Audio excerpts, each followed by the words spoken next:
E nós continuamos esta emissão com algumas perguntas. Como pensa um cientista? Como são formuladas as hipóteses? Cada cientista pensa de maneira diferente ou existe um método universal de pensamento científico que deve ser seguido? É isso mesmo, Marta, que vamos ficar a saber já de seguida com a Catarina Ramos, da Fundação Champalimaud, que nos vai desvendar os segredos da construção do pensamento científico. Eu venho da Fundação Champalimaud e fui investigadora durante 12 anos na área de neurociência. E há cerca de 7 anos atrás criei o Gabinete de Comunicação da Champalimaud. E hoje estou aqui para vos falar de um tema que é muito próximo e que é o método científico. Mais especificamente, o título que dei a esta apresentação foi as voltas e reviravoltas do método científico. E queria agradecer o convite para aqui estar e dizer desde já que senti um enorme desafio em preparar esta apresentação, porque percebi que o público vai ser muito, muito diverso, ou seja, temos crianças, provavelmente jovens, professores, familiares, e portanto eu espero que a apresentação tenha qualquer coisa de interessante para cada um de vocês, mas sei que isto às vezes é difícil. Portanto, olhem, vou tentar fazer o meu melhor. Antes de mais, vamos tentar responder à pergunta do que é isto do método científico. E muitos de vocês, com certeza, já terão feito pesquisa, já ouviram falar na escola, já viram nos livros, nos manuais, e muitas vezes o que nos aparece como método científico é assim uma representação mais ou menos como esta, que começa com uma observação e que depois passa para o passo seguinte de formular uma pergunta. Colocam-se hipóteses, será que é assim, será que é assado, e depois a seguir vêm as experiências, a realização de testes, não é?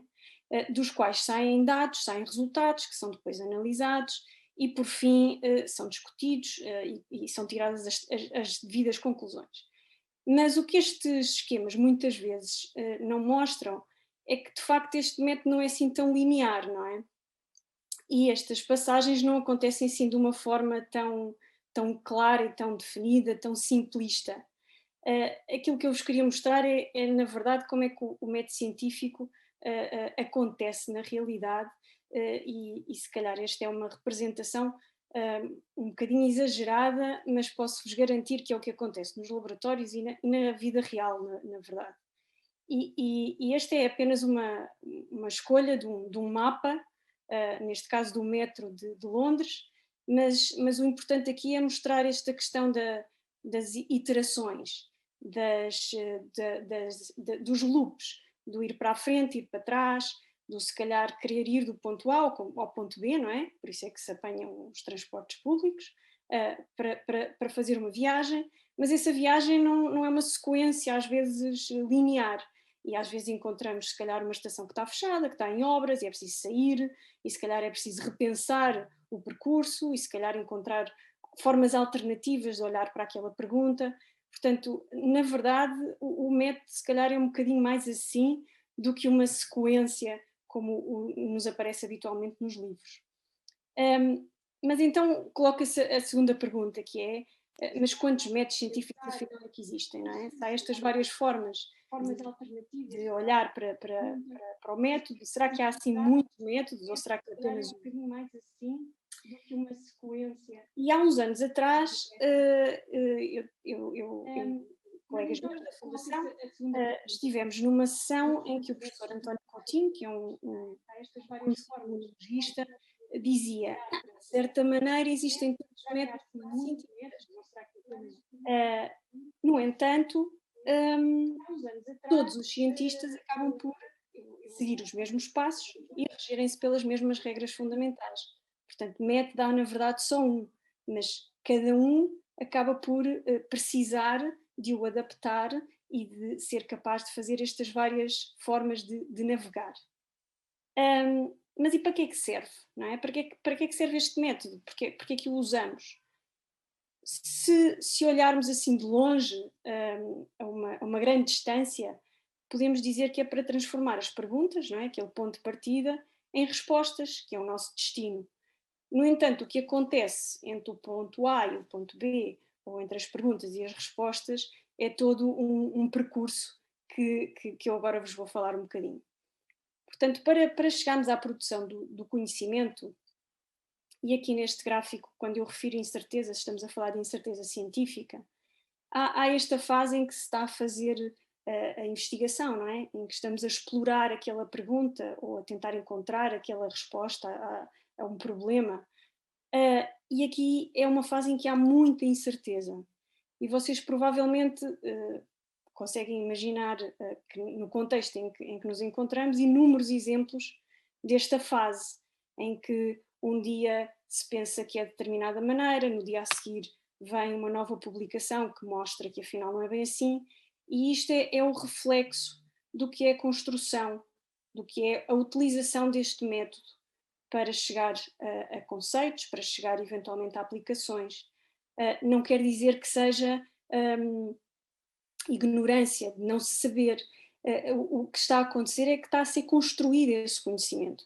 E, portanto, no nosso caso, agora, do contexto em que nos encontramos, da pandemia em que vivemos, nós estamos a ver o método a ser aplicado à nossa frente.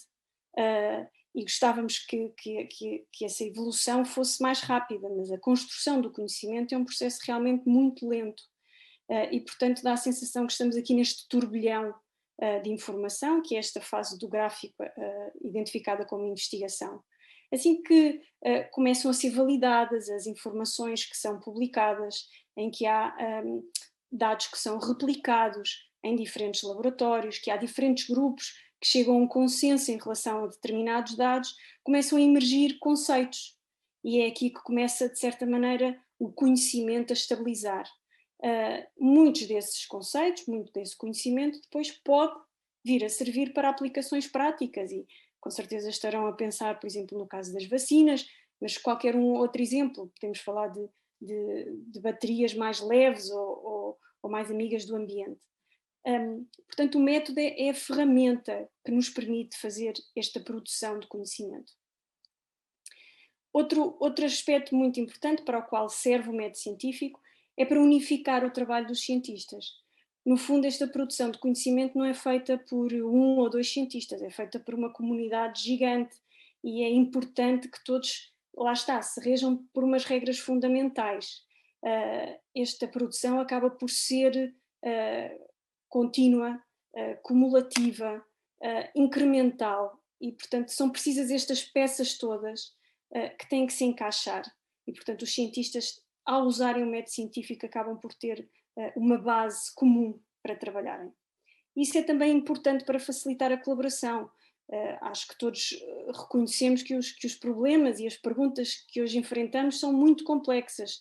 São coisas que exigem o conhecimento de muitas áreas, de muitos domínios científicos. E portanto, esta colaboração acaba por também ser facilitada pelo facto dos cientistas usarem este método que é comum entre si. Mas afinal, será que só os cientistas é que podem usar este método? Eu tenho estado aqui a falar dos laboratórios, dos investigadores. É verdade, os cientistas usam o método científico como a sua ferramenta de trabalho. É uma ferramenta que usam diariamente, é um pouco como pensar no pincel de um pintor. E por vezes acabam por utilizar uma linguagem muito específica, muito técnica, que só eles compreendem, que só serve para comunicar entre pares, como habitualmente se diz. Posso-vos dizer que esta fotografia, por exemplo, é da parede de um escritório dos nossos investigadores, que trabalham em neurociência, na Fundação Champalimaud, e vocês podem ver, quer dizer, há fórmulas, há uma linguagem muito própria. Mas o método não tem que ser só vivido e aplicado desta forma. E na verdade ele deve ser e está ao dispor de todos. Eu gostava de vos falar um bocadinho desta fotografia, que foi de um projeto que foi financiado pelo Ciência Viva e que decorreu entre 2012 e 2014, fazia parte desta rede de projetos que eram os Escolher Ciência. E na altura nós escolhemos este nome que eu ainda gosto muito, apesar de ser assim um pouco estranho, que era o Science Califragilistic, uma viagem ao método científico. E aquilo que acontecia neste projeto era que alunos do secundário, portanto, se calhar mais ou menos como os alunos de alguns dos clubes de ciência, passavam algum tempo connosco na Fundação Champalimau e nós decidimos que não lhes íamos dar uma experiência para fazer, ou um protocolo, ou um método para seguir, mas que eles iriam colocar a sua própria pergunta, que iriam fazer as suas observações e que eventualmente teriam mesmo que construir a forma como iriam responder, portanto, a metodologia que iam usar. Aliás, esta fotografia é um dos grupos a tentar construir umas arenas para umas mosquinhas da fruta. E eu recordo, bem, havia vários testemunhos que me ficaram, mas havia muito esta experiência por parte deles de estarem de facto a viver as peripécias do método científico e não uma coisa linear, como eu falava no início.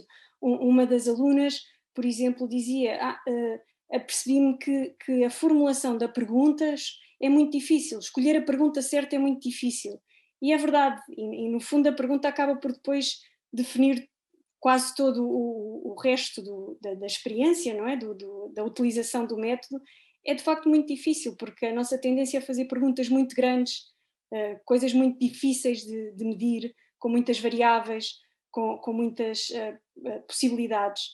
E, portanto, logo a definição da pergunta só percebe isto quem de facto tentou fazer e tentou passar pelo processo.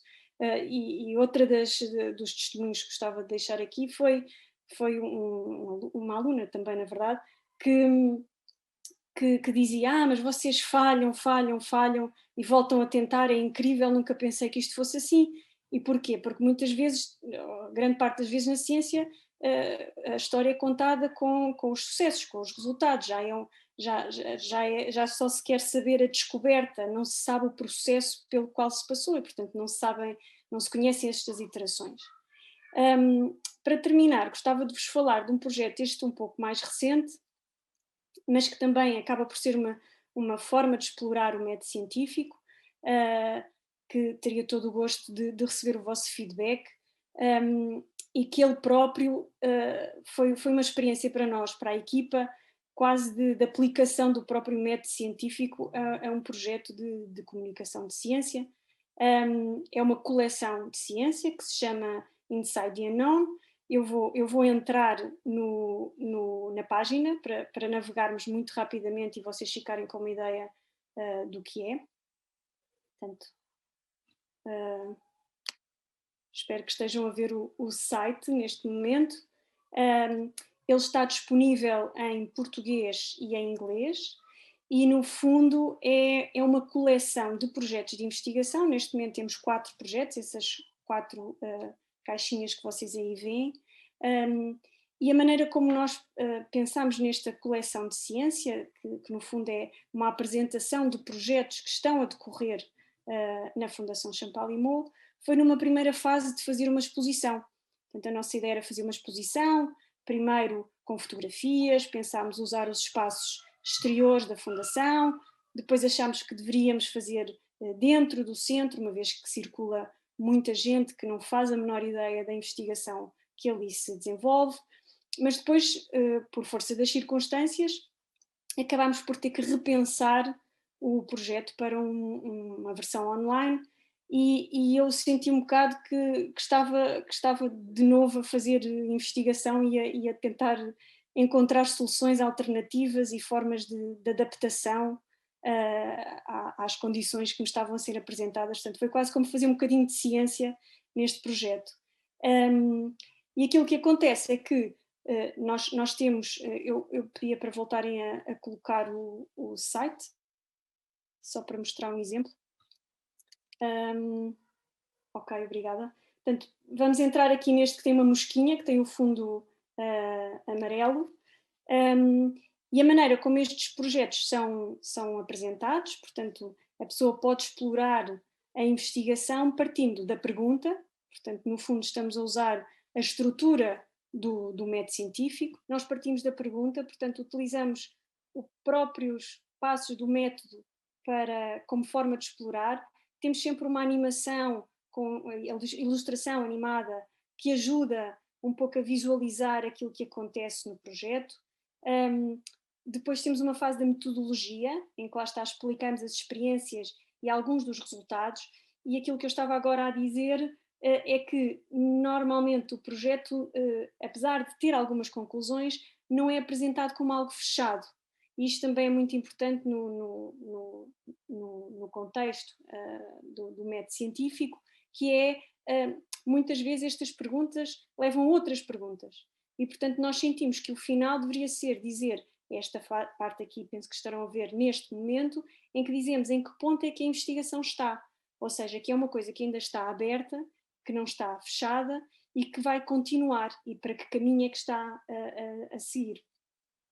Portanto, eu vou voltar só agora à minha apresentação, para o último slide, que é mesmo só para deixar o meu contacto e agradecer. Penso que estarão a ver.